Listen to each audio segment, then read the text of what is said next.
जेवणातल्या मसाल्याला आईच्या प्रेमळ हाताचा स्पर्श आणि परिपूर्ण स्वादाची अनुभूती म्हणजेच परिपूर्ती. परिपूर्ती मसाले अर्थातच मदर्स ट्रॅडिशनल मसाले घेऊन आलेले आहेत. अस्सल मराठमोळ्या मसाल्यांनी बनलेली स्वादिष्ट लोणची, आंबा, मिरची, लिंबू, माईन मुळा, आवळा, अहो कित्येक व्हरायटी आहेत. त्याचबरोबर गावरान चवीचा झणझणीत चटकदार लाल आणि हिरव्या मिरचीचा ठेचा.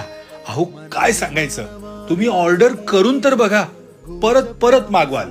परिपूर्ती मसाल्यांचे हे सगळे प्रोडक्ट्स एक नंबर आहेत. आपल्या महाराष्ट्रात कुठेही ऑर्डर करू शकता. चव चाखण्यासाठी संपर्क करा परिपूर्ती मसाले, जयसिंगपूर, स्क्रीनवरील नंबरवर. का होते बेभान कसे गहिवरते मन उधाण